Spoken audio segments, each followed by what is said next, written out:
On June 4th, 2019, the Randolph County Sheriff's Office received a heartbreaking phone call.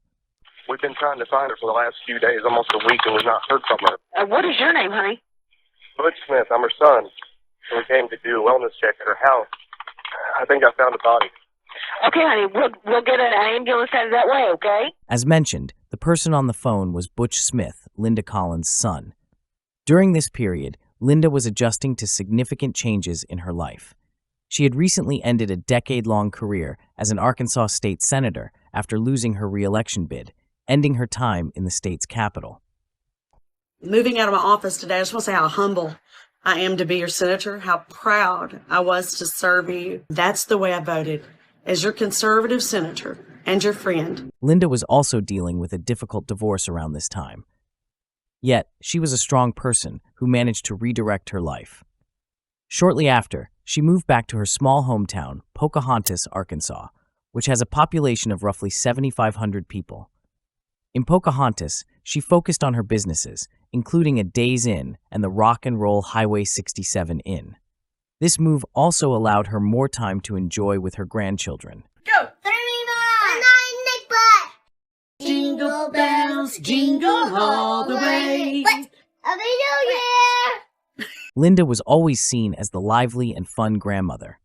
She had started seeing someone new and was exploring job opportunities in lobbying across the U.S., including a promising lead in Washington, D.C. After a seemingly successful interview on May 27th, she discussed it excitedly with her daughter Tate via text message. This conversation turned out to be the last time anyone heard from Linda before she went missing. Days later, Tate sent her a photo of new shoes she bought, but unexpectedly, Linda didn't respond. Although Linda had mentioned being busy, Tate grew increasingly worried as more days passed without any word from her mother. Tate lived near Little Rock, Arkansas, roughly 2 hours from Pocahontas, where Linda was supposed to be for the Arkansas Music Awards. Concerned, Tate asked her brother Butch to check on their mother. Finding Linda's truck in the driveway, but getting no response at the door, Butch noticed nothing unusual through the windows. Without a key, he decided to call their grandfather, who arrived the next day with a key. Their grandfather immediately found something odd. Linda's truck and the house's back door were both unlocked, which was strange since Linda always made sure her vehicles and home were securely locked. He went inside the house, which was being renovated, and called out for Linda, but found nothing. In the kitchen, however, he noticed a large, dark stain on the floor that looked like it could be either spilled coffee or blood. Knowing Linda's habit of drinking a lot of coffee, it seemed possible she spilled some and didn't clean it up, but that was uncharacteristic of her tidy nature. Butch came over to help search the house further. After a thorough check with no results, they were leaving when their grandfather smelled something awful near the driveway. Under a tarp next to Linda's truck, Butch discovered a horrible scene. Lifting the tarp, he was hit by a cloud of flies and a foul smell like something dead was decomposing. There, he found his mother, Linda, wrapped in a blanket and lying face down. He quickly warned his grandfather to stay back and called 911 immediately. Linda Collins Smith. We got a 911 call from a Butch Smith. The Randolph County Sheriff's Office arrived at the scene promptly with their body cameras recording. They quickly set up crime scene tape around the house to secure the area. The Arkansas State Police joined them shortly thereafter. Have y'all been inside the home? Yes, we have. We'll wait till my sheriff gets here, but yeah, we're going to need in there. Okay, so there's going to be something up with this. We are going to need CID out here. Kevin Bell approached the house to investigate. He immediately noticed several empty mounting brackets on the walls where cameras should have been. It looked like someone had taken them down. On the pathway leading to the front door, he spotted a piece of a plastic hair clip broken on the ground. Inside the house, the most striking evidence was a large, dark stain on the rough wooden subfloor. Kevin, with his experience, could tell this wasn't just a spill, it was something more sinister. When the Arkansas Mobile Crime Lab got there, they examined the scene further. They confirmed that Linda had been fatally stabbed multiple times. Near the stain, on the kitchen counter, was a Clorox spray bottle with a trace of blood on the nozzle, suggesting someone tried to clean up after the crime. Despite this clue, there wasn't much else to help piece together what happened.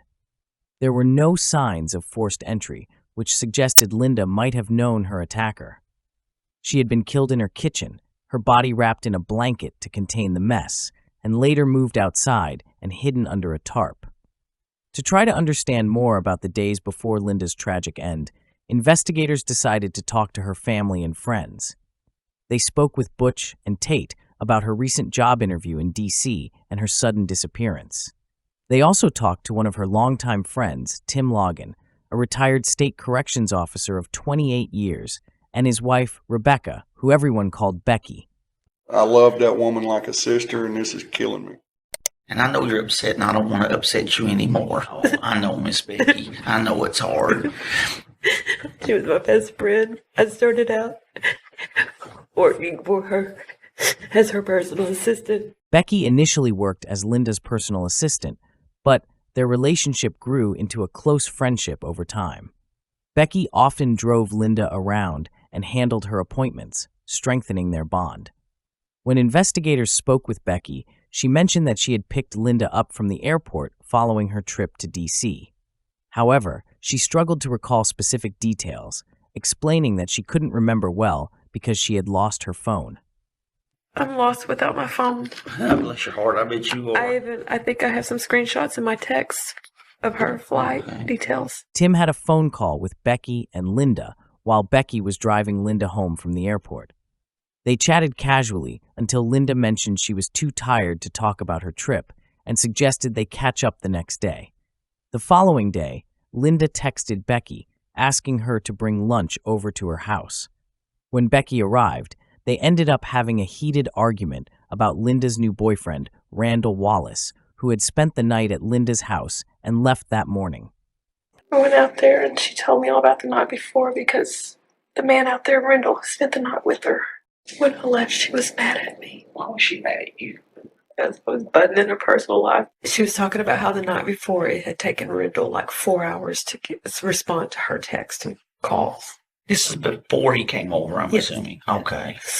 And she was kind of upset about it, and I told her she had no right to be upset. She needed to slow down and take it easy and get to know him. Well, that would make her mad. I would say, well, maybe Linda she's right does now. not like. Well, she's a senator. She's telling people what to do, not getting told what She to do. really is. She really is. You know, she was wondering if he had been with somebody else, and that's why he wasn't responding. And I just told her she was going over the top. You needed to stop. Later, hoping to patch things up, Becky called Linda. Unfortunately, instead of reconciling, their conversation turned into another argument.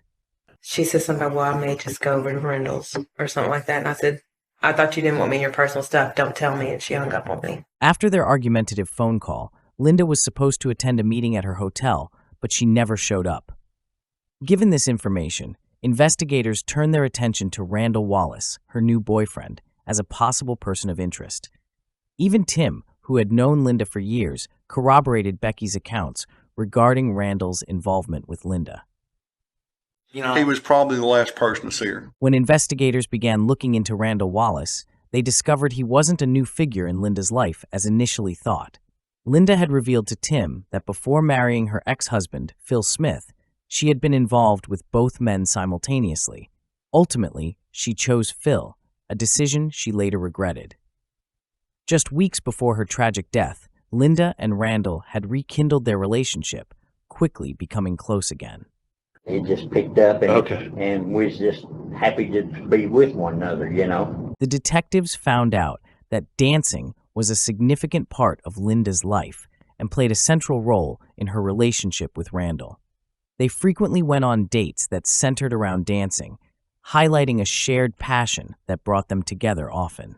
We went down to the Eagles and had a few drinks and danced because we loved to dance, me and her both. So we hooked up and we went down there and danced and wound up spending the night in Jonesboro at a motel. Okay. To further illustrate her passion for dancing, investigators discovered that during her trip to D.C., Linda had also made a detour to Arizona solely to meet with her cousins. The visit was a celebration of her birthday, and it was filled with dancing and joy, as seen in the video currently on screen. During this festive trip, Linda had reached out to Randall, inviting him to join her in the celebration. I told her I didn't have the money. Yeah. And so she said, well, I'll be in Monday. She said, I want to see you. When Linda had returned home and settled back in, she reached out to Randall, sending him a message to see if he wanted to come over and spend the night. She said, what are you doing? I said, nothing. I'm laying here on the couch watching TV. And she said, why don't you come over? I said, I'd love to. And we hugged and kissed, and she let me out the door and locked the door behind me. Okay. I went out the patio door. Hold on just a minute. Okay. So she walked you out, walked me out, Mhm. the patio door? Yeah. After spending time together, Randall and Linda said their goodbyes. Throughout the following week, Randall texted Linda several times, hoping to continue their communication, but he received no replies from her. But I thought, well, she's just in meetings, down in Little Rock. She'll get back to me later on. And then I never heard anything from her since. The investigation into Linda's death became more complicated as detectives faced conflicting stories from Becky and Randall. Becky claimed that after their argument, Linda spent more time with Randall. In contrast, Randall insisted that the last time he saw Linda was when he kissed her goodbye at her doorstep before her argument with Becky. These discrepancies raised several questions.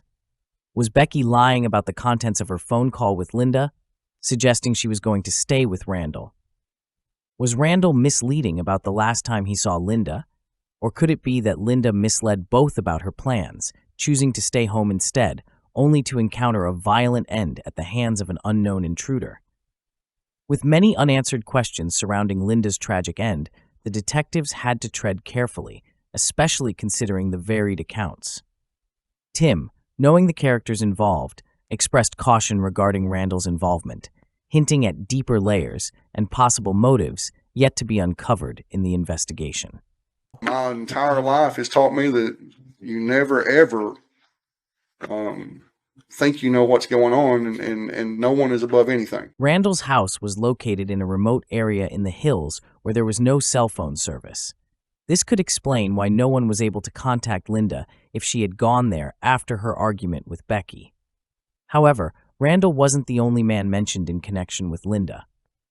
When the EMTs first spoke to Butch's grandfather, they mentioned that Linda had recently divorced a man named Phil Smith. This detail was then passed along to the police, adding another layer to the investigation. Well, he said that her and Phil just recently divorced. Okay. Phil was an attorney and a municipal judge in Pocahontas when he met Linda. He quickly became a father figure to her young sons, Butch and Tate, who were in elementary school at the time. As their careers progressed, Phil and Linda became known as a power couple, even opening a few motels together. Phil rose to become a circuit court judge, and Linda was elected as a state senator. Despite their public success, their marriage was troubled behind closed doors. After about 10 years, their relationship felt more like a business partnership than a marriage. They managed to make it work for a total of 23 years, but as Linda rekindled feelings for her old flame, Randall, the marriage ended. The divorce proceedings were bitter, with fights over asset ownership. Linda accused Phil of using a state-provided computer to watch pornography in his office, which she used to her advantage during the divorce. The Judicial Discipline and Disability Commission investigated Phil and found he had misused court computer equipment after hours. As a result, he was barred from serving as a judge in Arkansas. Despite the tumultuous end to their marriage, Phil ended up receiving a larger financial settlement than Linda when their divorce was finalized. She got screwed. Phil got almost everything. Here's the kicker. Linda appealed it. And when the judge says that could be another 17 months, Phil just collapsed. Oh my God, is this never going to end? It makes sense to think that the long, difficult divorce might have given Phil a reason to harm Linda. His career was ruined, and facing another year and a half of fighting over the divorce could have been too much for him. Investigators also found an important piece of information from talking to Linda's friends and family that could be key to understanding the case better. I'm going to tell you another thing. Linda was scared to death of him. Scared of Phil. Of Phil. Linda was deathly afraid of Phil for whatever reason. Everybody I talked to says she's scared to death of Phil. She is. She felt scared that he was going to do something. Do you think your mom's scared of your dad? Was scared of your dad? Yes. You do? Yes. You really believe there was a fear there? It wasn't an act, it was a fear there. I fully believe, firmly, with everything, believe that she was afraid of him. Let me tell you a story. Now, my mom was sick for several years, and it was kind of, everybody knew that she was sick, and nobody could figure out what in the world was wrong with her. In the early 2000s, Linda experienced a dramatic change in health, going from her typically vibrant self to being lethargic and often bedridden. Concerned, she visited a doctor and had blood tests done, which showed a surprisingly high level of mercury in her system. There were several theories about the source of the mercury. One possibility was seafood consumption, but Linda rarely ate fish, making this unlikely. Another theory pointed to dental fillings, but the amount of mercury in her bloodstream was too high for that to be the sole source. Her doctor remarked that the level of mercury was akin to having ingested a thermometer. Without a clear source for the poisoning, Linda became convinced that Phil, amidst their tumultuous relationship, had deliberately poisoned her. She thinks Phil tried to kill her. Linda told me that herself now and said Phil done it. Almost killed her. I just can't believe that they let that go, you know? He's judge. According to Becky, Phil had even darker secrets. What? I keep thinking she's going to get mad at me for telling this stuff. No.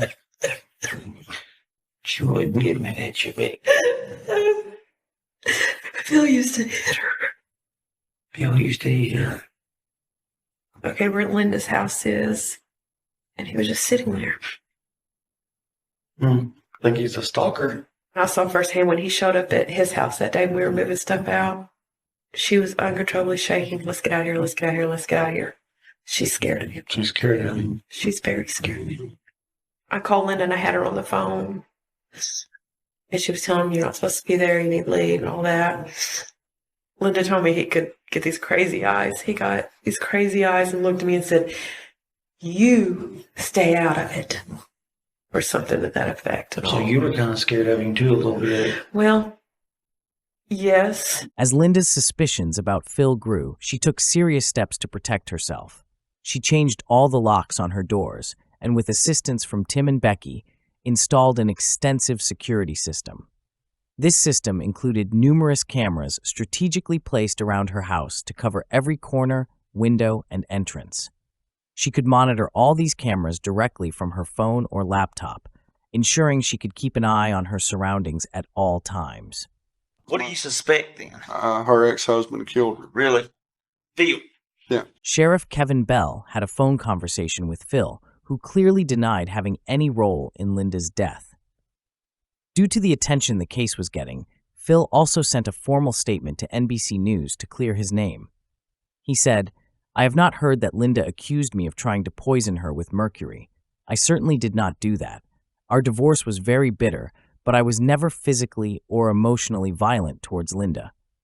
He added, "I never followed Linda around at her home, work, or anywhere else." While interviewing Linda's close contacts was useful, it mainly brought up rumors and accusations, but no solid proof. As the investigation continued, 2 memorial services were held for Linda. One was in Little Rock, the state capital, attended by her work colleagues and political friends, and the other in a local church in Pocahontas for her family and close friends. At the Little Rock Memorial, many people wore red, which was Linda's favorite color. Linda was a part of our weekly Bible studies, and we had great interactions with her. And it's a privilege and a pleasure to with her family and friends. I think there. Oh, Father God, thank you for the folks that have turned out this morning and showing love for Linda. Linda had a core set of values that made up who she was. She lived them out and stood firm on them no matter the cost. She was the same person behind closed doors as she was outside.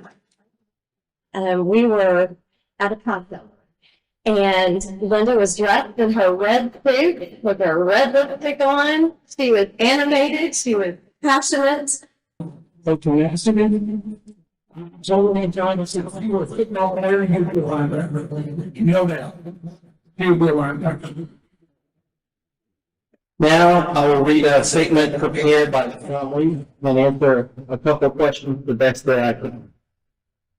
The family statement. We want to thank everyone for the outpouring of love and prayers during this very difficult time. We ask for your understanding in being unable to speak about the ongoing investigation involving Linda Collins. As much as we want to speak to you, know that we also want and need to protect the integrity of this investigation. We are surprised, upset, angered, and saddened by this event, and are lost for words in describing the feelings and emotions that we are currently going. She was always there to listen and to try to help where she could. She would always go above and beyond for people in need. At this time, her family is not taking questions and directly go to the investigating proceedings. Between the first and second memorials for Linda, her daughter Tate decided to do some investigating. She managed to access her mother's email, which was linked to the home security system. This system sent alerts to Linda's email whenever there was movement detected by the cameras. Tate noticed that on the day her mother likely died, there were multiple alerts. She passed this information to the detectives, who then accessed Linda's security system account, hoping to review the footage. Unfortunately, they discovered that someone had logged into Linda's account on the day she was murdered and deleted all footage from that day. It seemed likely that the same person had also physically removed the cameras, trying to erase any evidence. The detectives then contacted the security system company, issuing subpoenas and search warrants for any backups. 2 days later, a package arrived at the police department with a flash drive containing all the footage stored in the cloud from Linda's cameras. As police reviewed this crucial evidence, attendees began gathering at Linda's second memorial in Pocahontas. The detectives believed that the killer, who must have been close to Linda, could be among those at the church. They worked quickly, trying to assemble a timeline from the footage, including the moment Becky visited Linda's house briefly to drop off lunch. This evidence was key to uncovering what truly happened to Linda. It has a delay in sending. It's what's happened. 3 hours after Tate left the memorial service, a harrowing scream erupted from the camera positioned near the garage, captured on the retrieved footage. Later that evening, the same camera recorded a figure stealthily returning to the scene, concealed under a white sheet. As detectives meticulously reviewed hours of footage from various cameras, they finally made a breakthrough.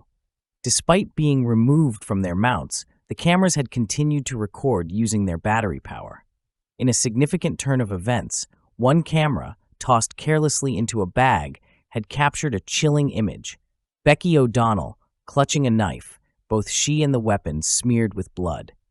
To those unfamiliar with the case, this revelation might seem unexpected. However, Becky had been a person of interest from the outset. Flagged during her initial interview with the detectives, this footage confirmed their suspicions and dramatically shifted the focus of their investigation. I know, Miss Becky. I know it's hard.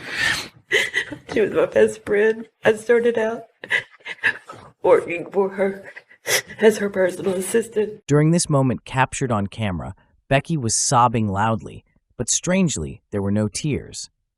This was just one of several suspicious signs about Becky that the investigators had noticed. Do you have a home phone? No. Just a cell? Yeah, I lost that today. You lost it?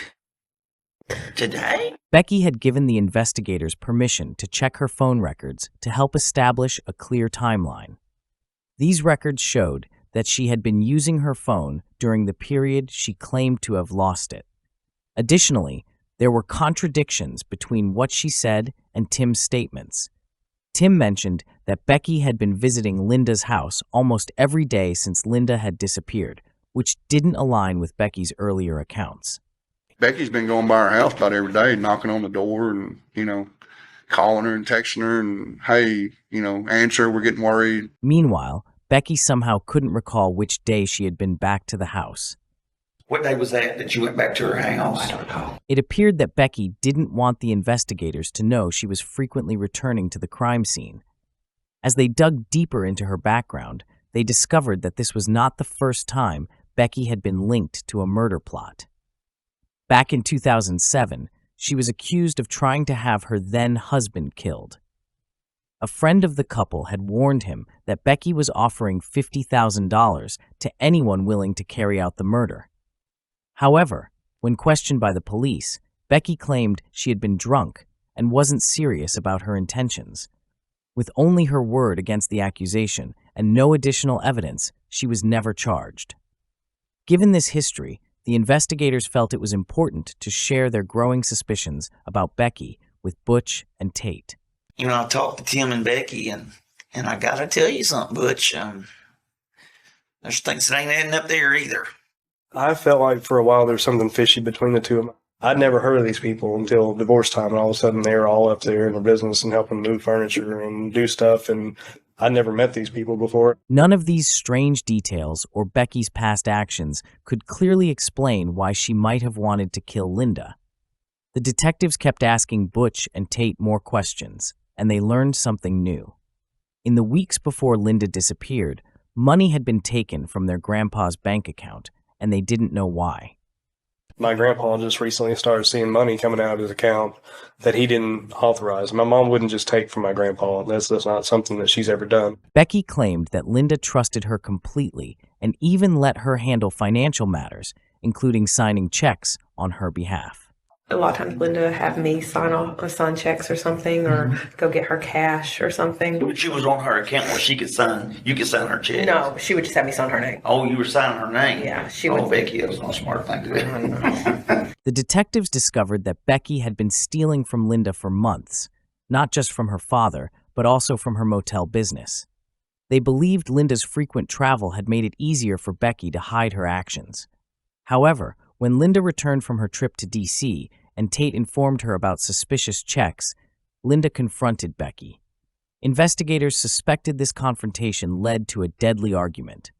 Realizing the urgency, the police moved quickly to catch Becky before she reached the memorial. As they neared the church, the lead investigator gave the go-ahead. The officers pulled Becky over and arrested her at the memorial service. She was immediately taken to the police station for questioning. Now, Becky, sit right here. I'm going to lay it all out there for you, okay? You're under the risk of the murder, Linda. You understand that? We got you. We got you.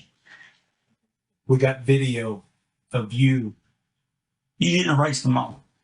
We got you. Becky immediately requested a lawyer, which brought the questioning to a quick end. While she was in jail, Tim showed his support by frequently calling her to check in. I love you. I love you. I believe in you. You got a lot of people. I know that, honey. Baby, they're that good. They're that powerful. The stuff they have made up on me right now. If I was on the outside looking in, I would say, oh, wow. Okay? After months of negotiations, prosecutors offered to remove the death penalty if Becky agreed to plead guilty. Before making a decision, Becky's attorneys contacted Tim and had him sign a non-disclosure agreement. Becky wanted Tim to know the truth before moving forward with the plea deal. Tim was shocked to learn that Becky had, in fact, killed Linda. Tim's devastation deepened when more disturbing news surfaced. Becky had been plotting another crime while in jail. She had confided in her cellmates about a murder-for-hire plan to kill Phil and his new wife. Becky promised her fellow inmates, who were soon to be released, that they could take gold and silver from Phil's home as payment for carrying out the murders. Instead of following through, the inmates turned over evidence to the authorities. A fake note Becky had written for them to plant at the scene after the murders. This revelation further cemented Becky's guilt and added another layer of betrayal to the case. O'Donnell tried to get several of her fellow inmates to murder Linda Collins' ex-husband, Phil Smith. That never panned out because those inmates went to investigators. And as they talked, investigators learned that O'Donnell admitted to appearing on camera, bloody knife in hand. But she claimed that knife was for a chicken and that investigators doctored the video. Becky ultimately accepted the plea deal, confessing to both the murder-for-hire plot and the intentional murder of Linda Collins. Ma'am, do you have anything to say to the family? 50 years in prison. That's the sentence for Rebecca O'Donnell. Here she is, silent, as she leaves the Randolph County Courthouse where it was handed down. O'Donnell pleaded guilty to killing former state senator Linda Collins, who was found dead outside her Pocahontas home last summer. She admitted that she intentionally killed Linda Collins Smith. She also stated that she concealed her body after she killed her. Defense attorney Lee Short says his client appeared solemn in the courtroom. She was sentenced to 40 years for first-degree murder and 3 years for abuse of a corpse. She also pleaded no contest to 2 murder solicitation charges in Jackson County, facing a 7-year sentence for each. Those 7 years ran concurrent to each other, but consecutive to the 43. So we've got a total of 50 years that she pled to today. Rebecca O'Donnell, also known as Becky, was convicted in August 2020 and sentenced to 50 years in prison. What happened to my mother was an awful deed. It was carried out of hate, jealousy, and greed. I believe that Rebecca O'Donnell was stealing money from my mother, and when my mother confronted her about it, she snapped and stabbed my mother to death in a fit of rage and perceived self-perseverance. Today our family has found swift justice by way of a plea deal. No amount of punishment will ever fill that void that Rebecca O'Donnell made in our lives the day she killed our mother. Today we find some shred of peace that Rebecca O'Donnell will be put away in prison for a very long time, unable to hurt anyone else.